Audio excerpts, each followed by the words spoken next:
Ow. Sakit niya. Sakit niya. Sakit ng bukol. I check my WBC. Sabi niya, paano ka nabuhay? Your WBC is 0. If I do not put out this video, I will just die. The news will be, Doc Willie died one day. He did not tell his followers. He lied to his followers. I owe it to the Filipino people to be honest to them. I owe it. Mahal na mahal na mahal na mahal na mahal na mahal na mahal na mahal ko kayo po lahat. I think I got all this pain from negative thoughts, negative emotion, from all the hurt, from all the bashing I got from the 2022 Vice Presidential campaign. I got so many bashing. If you pray for me, I think I will get well. If you keep on bashing me, I think I will die. Hindi nyo naiintindihan kado ko kayong kamahal. Bawat takbo ko para po sa inyo, hindi para sa akin. Anong ginawa nyo? Binasya na ako ng binasya. Sumaba sobrang loob ko.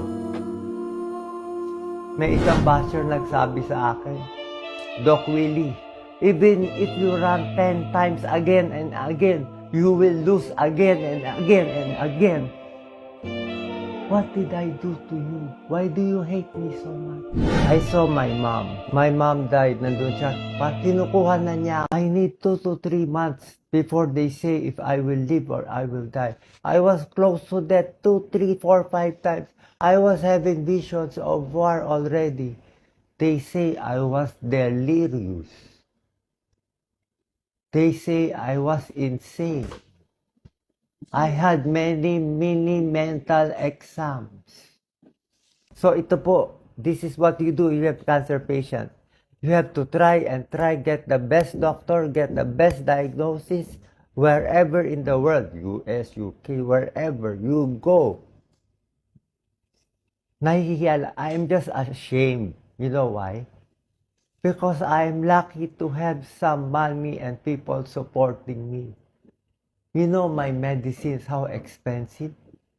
I'm taking meropenem, carbapenems, one of the highest antibiotics.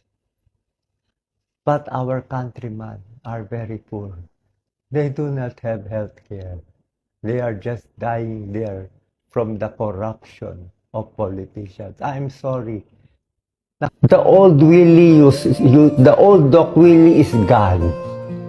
The duwag Doc Willie is gone. This is the new Doc Willie. This is the matapang Doc Willie Ong.